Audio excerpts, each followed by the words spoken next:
How you doing, everybody? Welcome back to OffCentered. Today we're going to be talking about the institution of marriage and if it's necessary in this day and age that we live in. So, we're gonna start off with our resident, mouthpiece Micky over here. What do you feel? Oh man, wow. For me, when I look at marriage, right?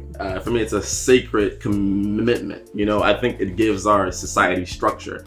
That's the reason when you see all this divorce rate, that's the reason our society is kind of like our structure is not really good right now. But if we were having two people that fully know themselves coming in the relationship and really evaluate themselves in a way that they know their flaws and they know their weaknesses and they know their strength, coming together, and I'm a religious person too, so and also having the overhead of a spiritual aspect on top, our society would have a better structure in that.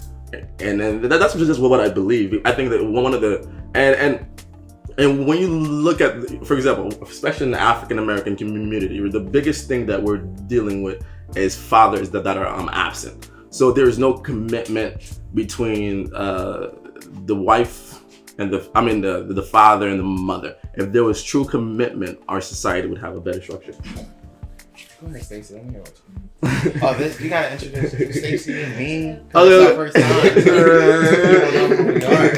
Okay. By the way, guys, this is my good friend Staci. This is also my good friend Steve, and these two people are new in this what would you say? YouTube channel. This YouTube channel. So this platform. Go ahead. I just feel like for women, it was like, you must graduate high school, you must get married, have kids, take care of the house, clean, have dinner made for the husband whenever they come home. And I feel like it goes back to gender roles. Like, it is not necessary. Well, I agree with you, actually. Marriage is both necessary but not necessary in society. So my root, a lot of my belief systems and my core principles comes from a Abrahamic faith, a Christian. So it derives from how we were introduced to marriage. You see this in Genesis, right, in the creation story between Adam and Eve. You know how they say when God gave them a command that they would consider each other as man and wife, and that for them to be fruitful and multiply, and for them to follow the instructions that He has given them. So I've seen that. So looking at it from that dimension, and then of course looking at how it has been playing throughout history, you also see it in where Paul in Corinthians, when he's talking about it's better to be single because at times your walk with the Lord may be hindered based off you probably could get persecuted, but the things that you want to do, you can't just do it freely. In regards of how you want to serve God and things like that, because now you gotta hold on to your family first, your wife, your kids, and sometimes their wants and their needs will have to come first, and at times they will be sacrificed. So it create a lot of I don't want to say dysfunction, but a lot of how would you say that, Steve? Hostility. Yeah, because Steve is the first-hand experience of this. With his father full-time in the ministry. And then with how the marriage plays is that would it be better for him to be single, or would it be better for him to be married with his son? So there's a lot of with his wife. I'm sorry. So there's a lot of questions I ask. So is marriage necessary? It could be beneficial for sure, but it's because then you show to me, because it humbles your heart when you have to spend your whole entire life with someone. How you move, how you know what I'm saying, how you it's necessary for you to be committed to that person. Through the highs and the lows, and it just, if you really want the marriage to work, it causes you to humble yourself. It causes you to look at yourself and to say, you know what, I have to get better at this, or I have to get better at that, because that person is going to call me out for whatever I do wrong, or I'm not enough in. You know what I'm saying? So it's but then for some people, they move freely. I'm thinking of Mother Teresa. She done so much being single. You feel me? I'm looking at different characters throughout the world. Jesus Christ wasn't married. You know what I'm saying? So is marriage, is that necessary in order for society to be beneficial? I think it is necessary, but also it's not necessary in the same sense, if that makes sense. See what you think, So, bro. yeah. I'm dying to hear your response. Honestly, my response is kind of driving towards the side of being annoying because I'm gonna get technical a little bit. Like, I don't know, my definition of marriage is different. So I do believe it's necessary in the sense that, man, like, I don't see it as, I don't see marriage in my mind as you saying I do in front of the altar, although obviously that's a ceremony. That's the marriage ceremony. Right. Like, to me, marriage is like a state of mind, Right. Like, I used to work at a job where, I would install solar panels and like water filters for people and stuff. Right. Like, every time on the sheets of paper, it would be like, they would tell us, whether if I was going to a house and, if the people were married or not and stuff like that. But usually when I show up to the houses and stuff, the people aren't married. They got a kid, they've been together for like 12 years, 15 years, Right. but they're not married. Legally, they're not married. Yeah, legally But they're not married. emotionally, But honestly, spiritually, physically, they're married. like if you think about it in that aspect, both their families, they're not married, but both their families consider them together. Like, they're pretty much one at that point. Right. So to me, it's like a state of mind. It's just like when you actually commit yourself to somebody else in that fashion, Right. like, to me, that starts diving into the realms of marriage to me. Now, at the same time, I do feel like, if you're gonna do that in the first place, you might as well get married too. But like, so not to cut you off, but Yeah. the hardest thing that I would deal with a lot of people, like our peers, is where we engage in marriage, but we're not really committed to each other. Meaning that, so like, and I can't help but my belief system, my core principle is when you engage in sexual relations with someone, you give them the idea. I actually believe that you are going to share your whole life with them, and you're going to be loyal to that person. You do find people that say like, hey, we're swingers. We could, we can move from person to person, things like that. So that can work too if you're really committed to those values. You know what I'm saying? But like you said, it's the state of the heart and the state of the mind. To say like, yo, every day, every night, I'm making a decision to love this person, regardless of the highs and the lows, because I'm focused on the big picture, which is us being married and us moving and growing together, our family, the whole nine. So that's why I say, like, I agree with you. It's not a paper document, because the state of Florida won't determine if you're married or not. It's between you and God. That's my definition of marriage, is where it's like, yo, how you go about loving that person, regardless of what you receive in return, in the sense of like, yo, you're focused on the big picture always. Hopefully that these two people have the same type of mindset. You know what I'm saying? So what I would say to that, as far as the institution of marriage, is it beneficial or is it negative? When two people are saying that they're committed to each other, they want to spend their life together, and then engage in that, it's beneficial. But if you have one person that just wants to engage in sex, and then you have another person that says, no, I want to be with you forever. I'm opening up my body to you so that you will realize this. But then one person's giving their all, the other person is like, nah, I just want to hit it, I'm out. Then that creates a dysfunction. Because two people are not in the same mind, they're not in the same thought process. They're not looking for it at the same direction. So those two people that are been together for 12 years and they have kids together, they have a house together, they don't need a document to determine if they're married, because they move like that. They move as if they were legally married in the state of Florida or whatever. And that's why I would say the same thing with two people that are swingers. If you say like, hey, we could be with each other, but then next week I could be with this person. Now these two people they have that mindset, it will work. But if they don't, it won't work. I completely agree with what you said, and I think that the to death do us part, I think that comes with a lot of weight. Right. And I think I could see myself getting married in the future, but I think between the two people, it has to be a commitment.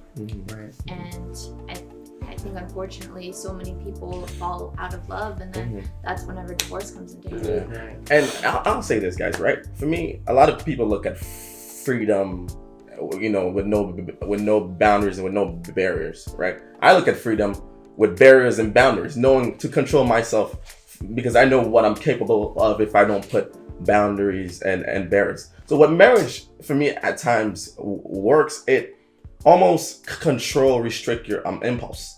meaning in the sense of like, instead of like, oh, I'm just gonna drop her and leave this. No, I'm gonna have to deal with legal papers. I'm gonna have to deal with the embarrassment. I'm gonna have to deal with, you know what I'm saying? Yeah, you're right. You know what I'm saying? You're And not only that, yeah. what you have to understand, right?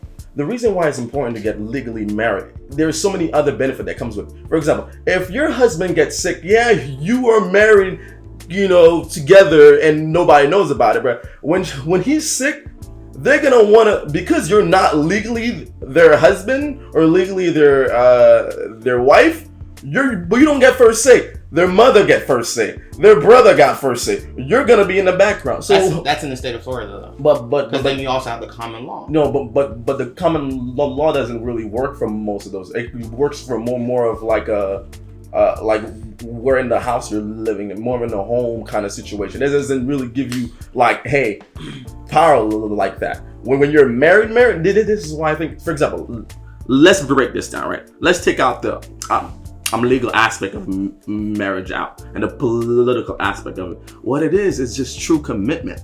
And what it is, the reason why I think it's necessary to publicly show the world is because before that, you guys were working privately and you guys created something special. And now it's like, okay, guys, this is what we have created. This is a commitment. We have choose each other, and we're choosing each other every day. That takes even people to be committed. And my thing is this also, right? I'm not telling you it's necessary if you don't want to be in a committed relationship. Right. I'm saying it's necessary if you want to be in a committed relationship. Right. You know what I'm saying? Because I feel like also, like, think about it, right? Imagine if everybody were swingers. Imagine where our kids would be. They would have no structure. It gives our society structure, and we have to realize this. And the swingers doesn't mean that you have to. Yeah, I'm not saying it in the negative connotation way, but I'm saying in the sense of if nobody was committing to each other and there was no form of restriction. For example, let me give this last example, right? And I don't know if it was the 50s or 60s. There was this marshmallow test that they did with kids. So what happened is, right, they wanted to check the kids' gratification level in the sense of like, okay, instant gratification level. So they told the kids, if you wait for 5 minutes, you will get an extra marshmallow. If you don't want an extra marshmallow, you can get the first marshmallow now. So what they did, they collected data of all those kids, right? Those kids that wait for 5 minutes for that extra marshmallow are better. They're better committed partners. They're doing better in life. My thing is this: in this life, it's our duty, and it's our duty to acquire the things that we're missing that our parents probably didn't give to us. And I think that one of the reasons why marriage is not working is because we didn't deliberately get to know ourselves in a way that we can actually give ourselves to somebody. Right. Hold on. Before you go, I think that that's true, and I also think that is deep, because in a lot of ways, man, I'm sorry, man, I just don't give people that much credit, bro. Like, people just want to mess things up sometimes. Like, you know, like it. Because here's the thing. You'll find someone that wants commitment, right? Right. They'll find someone that wants commitment and deliberately go after that person simply because they want what they shouldn't have. Like, you know, like it's just like everything that is capable of doing good, people will you know, drag under the bus. Like, you know what I mean? Like, so it's like, yeah, for as much good as marriage is, it can also be a detriment to people in the sense that, yeah, like you were saying, if you are trying to get committed and then, you know, somebody could come in and be like, yep, that's what I'm trying to do too, you know, and that type of stuff. Like, everything is capable of getting messed up. So the way I see it, right, the way I see it is, man, like you guys were saying, you gotta pick the area of your life that you're in. Right. If you're not ready for it, or if this is just not what you want, right, then in all honesty, avoid it. Right. Like, you know what I mean? Avoid it. And this is the school of life, right? Choose your partner wisely. Right. You know, and there's a term, right? Not to cut you off. It's better to wait long than to pick wrong. Right? And then we got to know ourselves in a way that we're able to give are, for me, it's not even about, not having flaws. It's about knowing how to react to things now, right? Our reaction rate is different.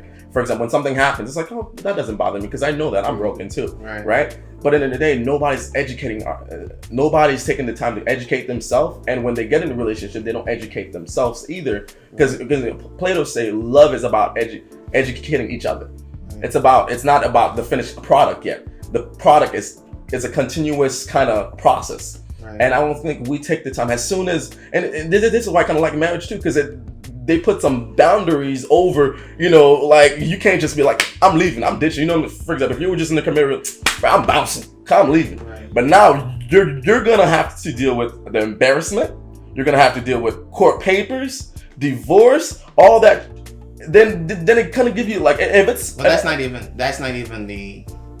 What I'm concerned about is the divorce papers. I'm concerned about the kids. I'm concerned about the friends, the family, the aunties, the cousins. That's what I'm saying. All those people are being affected by that.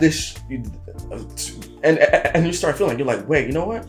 If I can really work on this, just work on it. You know what I'm saying? Because what happens, right? If there's two kind of people. If you're playing, if you give people, most people would look at freedom, right? Okay, I'll give you the choice to play on the top of a cliff with no boundaries, with no fence or anything. They'll be like, yes, that's freedom, but it's not. Or you give the other people, you know what? I'll give you boundaries around that cliff. I'll give you fences. So if something, maybe when you're playing around, you can be better protected. That's true freedom, knowing that you have flaws and putting boundaries. Because at the end of the day, people would just go to people, and we wouldn't be where we are today. I think not only it's also getting to know yourself, to learn things about yourself, but also your partner, to truly take the time to get to know everything about your partner before you make that commitment. Now, I was gonna say, that's why I say the value of marriage. I can't put that on somebody if they don't fully understand where I'm coming from. So as far as like you talk about the value of commitment. So when I think of marriage, I think of commitment as well, right? Sacred commitment. That is pretty much its axiom is how we go about being committed to each other, regardless of what position we are in life. Things like that, like regardless of our happiness and things like that. Because a lot of times people get married for happiness. Little do they know that, well, the person you wake up to is, at times you won't always be happy with that person and whatnot. So that's why I say, I make and that's why going back to the original question, is marriage beneficial or is it necessary for society? I would say that again, we have to take a look at ourselves, and not just say society, but let's do micro with it individually. Are we willing to commit ourselves to that person through thick and thin, right? To death do us part.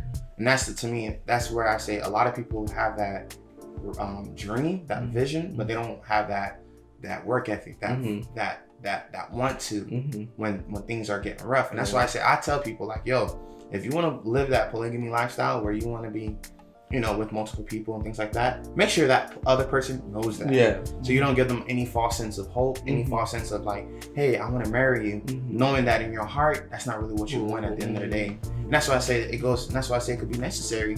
It could be beneficial if two people are there, but it won't be beneficial if one person is there, the other spouse is not willing to be committed as well.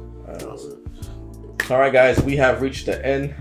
Please subscribe, press the like button. Once again, this is Staci. This is my man Big Steve. I'm Micky. This is my man Small Steve. Thank you for watching OffCentered, okay?